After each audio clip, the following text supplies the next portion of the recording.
जय हिंद दोस्तों, welcome to dream सेवक IAS ऑनलाइन क्लासेस। जैसा कि आप सबको पता है कि BPSC हो या फिर बिहार की कोई भी एग्ज़ाम हो, उसके अंदर में बिहार स्पेशल जीके से काफ़ी सारे प्रश्न पूछे जाते हैं। खुद BPSC के अंदर में लगभग 20 प्रश्न के आसपास बिहार स्पेशल से पूछे जाते हैं। इसके अलावा अभी हाल ही में है ना 25 दिसंबर 2020 को आपका BSSC इंटर लेवल एग्ज़ाम होने वाला है, उसमें भी बिहार स्पेशल क्वेश्चन पूछे जाएंगे। इसके अलावा BPSC 66 प्रीलिम्स की जो एग्जामिनेशन है वो 27/12 को होने वाली है। इसमें भी काफ़ी ज़्यादा क्वेश्चन जो हैं इससे पूछे जाएंगे और आने वाले BPSC के जितने सारे एग्ज़ाम्स होंगे और बिहार के सभी एग्ज़ाम्स होंगे उन सब के अंदर में बिहार जीके की इंपॉर्टेंस को देखते हुए हम लोगों ने ये पूरी सीरीज को लॉन्च किया है, जिसमें से हम लोग पूरी तरह से चैप्टर वाइज बिहार के सारे जीके को पढ़ने वाले हैं। इनमें चुनिंदा क्वेश्चंस का पूरा एक सेट है, आप इसको शुरू से अंत तक देखते रहें। ज़रूरी नहीं कि आप इसको पूरी पढ़ाई के टाइम में ही देखेंगे, आप इसको खाना खाते वक्त है ना, जब आप फ्री हों तो आप हेडफोन लगा करके आप वीडियो को चला करके जो है ना 144 पर चला करके आप इसको छोड़ दें और हेडफोन कान में लगा लें। इससे क्या होगा, कम समय के अंदर आप ज़्यादा से ज़्यादा क्वेश्चंस को सुन पाएंगे, तो इससे रिवीजन आपकी काफ़ी बहुत अच्छी हो जाएगी। और चाहें तो आप साथ साथ हमारे साथ इसको सॉल्व करें। और आपको वीडियो कैसा लगा ये कमेंट में ज़रूर लिखें, और बहुत अच्छा अगर वीडियो लगता है, आपको अच्छा लगता है तो आप इसको ज़रूर लाइक करें और चैनल को सब्सक्राइब करें अगर आप इस चैनल पर बिल्कुल नए हैं, ताकि एग्जाम से रिलेटेड जितने सारे अपडेट्स हैं वो सब तक आप तक पहुंच सके, और जो टेस्ट सीरीज हम चला रहे हैं डिफरेंट एग्जाम्स की वो सब आप तक पहुंच सके। ओके, तो चलिए लेक्चर की शुरुआत करते हैं, है ना। अभी इतिहास को स्टार्ट किया, इसके बाद ज्योग्राफी भी हम लोग पढ़ेंगे। हमारा पहला क्वेश्चन है इतिहास के स्रोत वाले टॉपिक से, है ना। फर्स्ट क्वेश्चन है, प्राचीन बिहार के इतिहास के जानकारी के मुख्य स्रोत कौन कौन हैं? तो इसका आंसर क्या होगा? इसका आंसर हो जाएगा चारों, है ना। भग्नावशेष, यात्रा वृत्तांत, अभिलेख, सिक्के और धार्मिक ग्रंथ, है ना। 1, 2, 3, 4 और 5 ये इसका आंसर होगा। नेक्स्ट क्वेश्चन पर आते हैं। नेक्स्ट क्वेश्चन है, प्राचीन पाटलिपुत्र के संदर्भ में जानकारी के स्रोत कहाँ से मिलते हैं? तो आंसर क्या होगा? भग्नावशेष, यात्रा वृत्तांत और धार्मिक ग्रंथ, चारों जगह से जो है प्राचीन पाटलिपुत्र के बारे में हमें जानकारी मिलती है। ओके, तो आंसर हो जाएगा हमारा डी। नेक्स्ट क्वेश्चन है हमारा, बिहार में मौर्यकालीन अभिलेख प्राप्त हुए थे, कहाँ से प्राप्त हुए थे? तो इसका आंसर हो जाएगा हमारा 1, 3, 4, 5, यानी इसमें से 2 जो ऑप्शन है लौरिया अरेराज, ये गलत है ना। तो आंसर हो जाएगा हमारा इस तरह से, आंसर हो जाएगा सी, 1, 3, 4 और 5। नेक्स्ट क्वेश्चन पर आते हैं, अशोक का लघु शिलालेख 1 प्राप्त हुआ था, तो कहाँ प्राप्त हुआ था? ये सहसराम में हुआ था, है ना। नेक्स्ट क्वेश्चन पर आते हैं, बिहार से प्राप्त मौर्यकालीन अभिलेखों की भाषाएं कितनी हैं? तो क्या आंसर, इसका आंसर होगा, इसकी भाषा क्या है? इसकी भाषा प्राकृत है। जो मौर्यकालीन अभिलेख है अशोक का, उसकी भाषा कैसी है? प्राकृत भाषा है, याद रखिएगा। नेक्स्ट क्वेश्चन पर आते हैं, बिहार से प्राप्त मौर्यकालीन अभिलेखों की लिपि क्या है? तो इस क्वेश्चन में हमसे भाषा पूछा गया था तो आंसर होता प्राकृत। यहाँ पर हमसे लिपि पूछा गया है तो यहाँ पर क्या होगा? ब्राह्मी लिपि। जो मौर्यकालीन अभिलेख हैं उसमें लिपि अगर पूछा जाए तो ब्राह्मी लिपि, और अगर भाषा पूछा जाए तो प्राकृत भाषा में अशोक के शिलालेख हैं। अगले सवाल पर आते हैं। अगला सवाल हमारा है, बिहार में मौर्यकालीन अभिलेख किस स्थान से प्राप्त नहीं हुए हैं? तो इसका आंसर क्या होगा? पाटलिपुत्र। पाटलिपुत्र के अंदर में मौर्यकालीन अभिलेख जो है वो नहीं प्राप्त हुए हैं। इसके अलावा सासाराम हो, चाहे फिर लौरिया नंदनगढ़ हो, या फिर लौरिया अरेराज हो, यहाँ पर हमारा जो है प्राप्त हुआ है।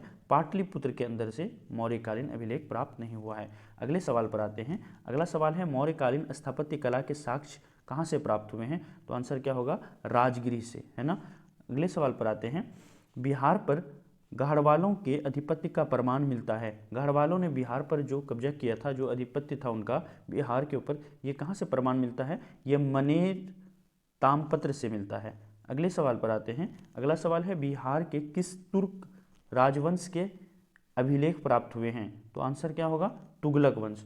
तुगलक वंश के राजवंश के अभिलेख जो हैं हमारे बिहार के अंदर से प्राप्त हुए हैं। नेक्स्ट क्वेश्चन पर आते हैं, बिहार के किस क्षेत्र में के संबंध में बसातिनुल उन्स एक मूल्यवान स्रोत है? इसका आंसर क्या होगा? तिरहुत। अगले सवाल पर आते हैं, बिहार आने वाले महत्वपूर्ण चीनी यात्री का नाम बताइए। तो बिहार कौन कौन से चीनी यात्री आए थे, इसका आपको नाम बताना है। तो देखिए, फाहियान, है ना, युआनचांग और आयत सिंह, ये सारे तीनों जो हैं वो बिहार आए थे। नालंदा में यहाँ पर आकर के, नालंदा यूनिवर्सिटी में ये आए थे भ्रमण करने, यहाँ पर पढ़ाई करने। तो ये इसका आंसर हो जाएगा डी, उपयुक्त सभी। अगले सवाल पर आते हैं, मुगल काल में बिहार आने वाला प्रथम विदेशी यात्री कौन था? तो आंसर क्या होगा? मुल्ला तकिया।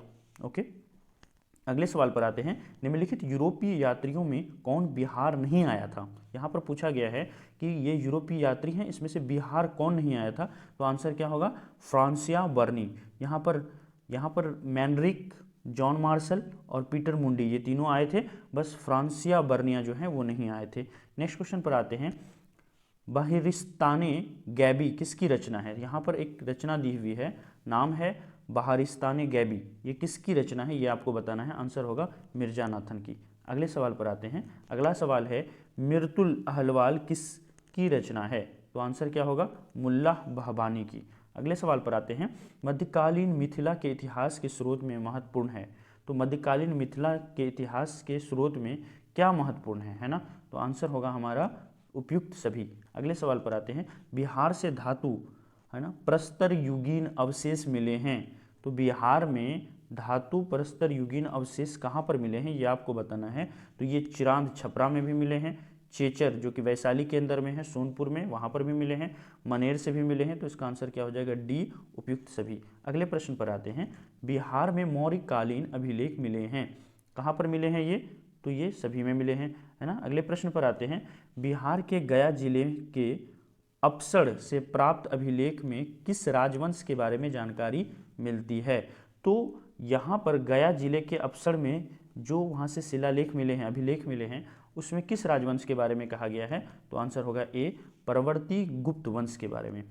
नेक्स्ट क्वेश्चन पर आते हैं, बिहार प्रांत के आरा से प्राप्त देवबनराग का लेख तथा शाहपुर पटना एवं मंदर बांका है ना से प्राप्त लेखों की में जानकारी मिलती है, किसके बारे में जानकारी मिलती है, तो इसका आंसर होगा डी, परवर्ती गुप्त वंश के बारे में। देखिए देवबरनाग के अभिलेख में परवर्ती गुप्त शासक देवगुप्त, विष्णुगुप्त और जीवित गुप्त द्वितीय का नाम जो है यहाँ पर मिलता है। अगले प्रश्न पर आते हैं, पाल शासकों के बारे में जानकारी मिलती है, तो ये बताना है आपको कि पाल शासक के बारे में जानकारी कहाँ से मिलती है, तो देखिए पाल शासक के बारे में जानकारी वो देवपाल के मुंगेर अभिलेख से भी मिलता है, नारायण पाल का भागलपुर ताम्रपत्र अभिलेख से भी मिलता है और महिपाल प्रथम के नालंदा एवं मुजफ्फरपुर अभिलेख से भी मिलता है, तो इस तरह से आंसर हो जाएगा उपयुक्त सभी।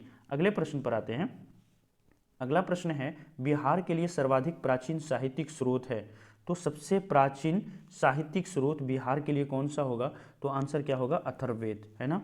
नेक्स्ट क्वेश्चन पर आते हैं, नेक्स्ट क्वेश्चन है, बिहार में स्थित महाजनपदों के बारे में जानकारी कहाँ से मिलती है, तो आंसर क्या होगा, अंगुत्तर निकाय से। अंगुत्तर निकाय से बिहार में महाजनपद के बारे में जानकारी मिलती है। अगले प्रश्न पर आते हैं, नालंदा के सराय टीला में उत्खनन से क्या प्राप्त हुआ है ये आपको बताना है, तो देखिए वहाँ पर नालंदा के सराय टीला में जो उत्खनन हुआ था वहाँ से हमको पाल काल का बौद्ध विहार मिला है, क्या मिला है, पाल काल का बौद्ध विहार। अगले प्रश्न पर आते हैं, प्रश्न संख्या 26 पर, बौद्ध साहित्य विनय पिटक एवं दिघनिकाय से जानकारी क्या मिलती है, क्या जानकारी मिलती है, इसका आंसर हो जाएगा हमारा दोनों, ए और बी, मगध के राजतंत्र वैशाली के गणतंत्रों के बारे में तथा मौर्योत्तर बिहार यानी मौर्य के बाद बिहार की क्या हाल थी उसके बारे में भी हमें जानकारी मिलती है। अगले प्रश्न पर आते हैं, बिहार में बड़े पैमाने पर उत्खनन कार्य करवाने वाले तथा कई प्राचीन स्थलों की खोज करने वाले पुरातत्ववेत्ता कौन थे, तो इसका आंसर क्या हो जाएगा हमारा, कनिंघम, है ना। कनिंघम ने बड़े पैमाने पर बिहार के अंदर में उत्खनन किया है। अगले प्रश्न पर आते हैं, अगला प्रश्न है हमारा, नालंदा में स्थित है ना बड़ा गांव यानी नालंदा महाविहार का पता किसने लगाया था, तो इसका आंसर होगा बी, कनिंघम ने। देखिए वहाँ से 2 अभिलालेख प्राप्त हुए थे, है ना, बड़ा गांव से, जिन पर नालंदा का नाम उत्कीर्ण है और बिहार शरीफ में कुमारगुप्त प्रथम तथा स्कंदगुप्त प्रसिद्ध स्तंभ भी प्राप्त हुए हैं बिहार शरीफ के अंदर से। कनिंघम ने बोध गया के मंदिर को भी खोजा था, तो ये कनिंघम जो है काफ़ी फेमस हैं, इन्होंने नालंदा का जो उत्कीर्णन है वहाँ भी किया और इसके अलावा बोध गया का मंदिर के को भी खोजा था। अगले प्रश्न पर आते हैं, पुरातत्ववेत्ता कनिंघम ने बिहार में खोज की थी, जो पुरातत्व की खोज करने वाले कनिंघम थे उन्होंने बिहार में किस चीज़ की खोज की थी, तो उन्होंने केसरिया स्तूप जो चंपारण के अंदर में है उसकी खोज भी कनिंघम ने ही किया था। लौरिया अरेराज का अशोक स्तंभ, इनकी भी खोज कनिंघम ने ही किया था। और बसाड़ के अवशेषों के आधार पर वैशाली के प्राचीन स्थल की खोज भी इन्होंने ही किया था। तो इस तरह से हमारा 29 नंबर प्रश्न का आंसर होगा डी, उपयुक्त सभी। अगले प्रश्न पर आते हैं।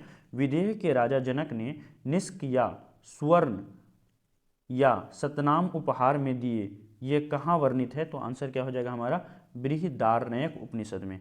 अगले प्रश्न पर आते हैं। देखिए, बिहार से प्राप्त मौर्य अभिलेख की लिपि क्या पूछा है? अभी मैंने बताया ना, अगर आपको भाषा पूछा जाए तो आप क्या कहोगे? आप कहोगे प्राकृत भाषा। अगर आपको वहाँ पर लिपि पूछा जाए तो ब्राह्मी लिपि कहोगे। तो क्या यहाँ पर कोई ब्राह्मी लिपि है? आंसर है नहीं। तो इस तरह से आंसर हो जाएगा उपयुक्त में से कोई नहीं। अगले प्रश्न पर आते हैं। बिहार से प्राप्त पहला द्विभाषी अभिलेख किस मध्यकालीन शासक से संबंधित है? आंसर क्या हो जाएगा इसका? इसका आंसर होगा शेरशाह। शेरशाह से रिलेटेड हैं ये द्विभाषी अभिलेख। अगले प्रश्न पर आते हैं।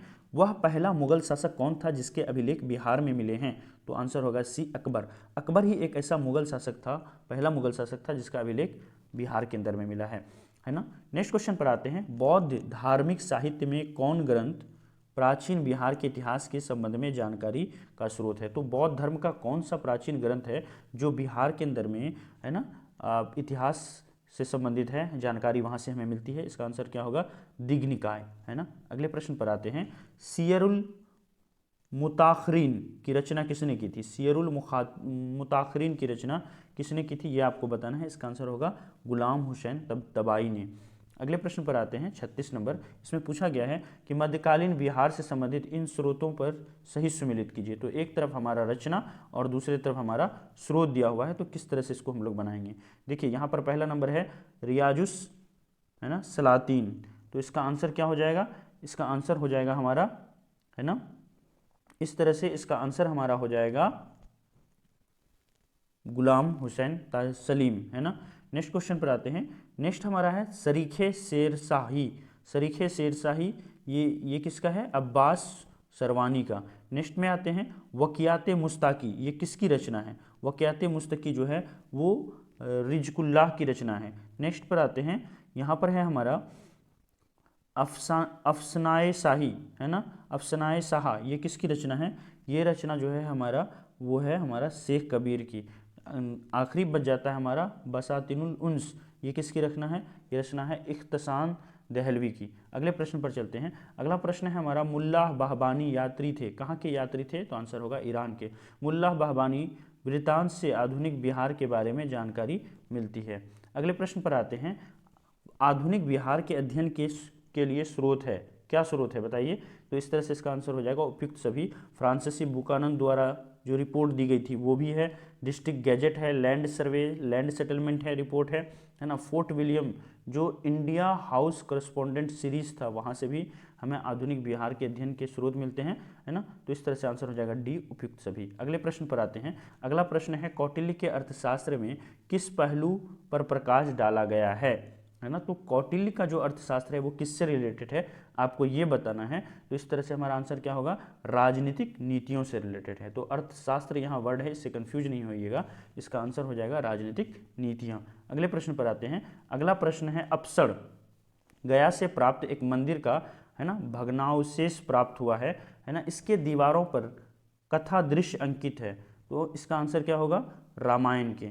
जो अपसड़ गया है वहाँ पर जो भग्नावशेष प्राप्त हुए हैं तो उनके दीवारों पर रामायण के, है ना, दीवारों पर जो है रामायण की कथाएं लिखी हुई है। तो इस तरह से हम लोगों ने इस सीरीज के अंदर में पहले पार्ट के अंदर में 40 प्रश्न को डिस्कस किया। इससे आगे जो हैं प्रश्नों को, है ना, लगभग 40 से 50-60 क्वेश्चंस को पर डे मॉर्निंग में आपको ये सीरीज मिल जाएगा 6 बजे मॉर्निंग में, तो आप उसको देख सकते हैं। इसके अलावा पॉलिटी की पूरी कोर्स चल रही है, आप पॉलिटी की कोर्स को भी ज्वाइन कर सकते हैं। काफ़ी बेसिक से स्टार्ट किया गया है और इसके साथ साथ बीपीएससी में जितने सारे पॉलिटी के क्वेश्चन पूछे गए हैं वो भी हमारा चल रहा है। और हर सैटरडे संडे को आपको जो है मॉर्निंग में 6 बजे वो आपको बिहार पुलिस से रिलेटेड जितने सारे क्वेश्चन पूछे गए हैं 2010 से 2020 के बीच वो मिल जाएंगे। और साथ ही साथ वीक में 3 से 4 सेट जो हैं वो आपको मिलेंगे बीपीएससी के प्रीवियस ईयर क्वेश्चंस के। आप इस चैनल पर बिल्कुल नए हैं तो मेरा आपसे नम्र निवेदन है कि इस चैनल को बिल्कुल सब्सक्राइब कर लें, क्योंकि बहुत सारे एग्जाम से रिलेटेड अपडेट, टेस्ट सीरीज और पूरी कोर्स जो है हम लोग यहाँ पर चलाए हुए हैं। तो आपका कुछ भी मिस ना हो इसके लिए आपको चैनल का सब्सक्राइब करना बहुत ज़रूरी है। Thank you so much, have a nice day. Thank you.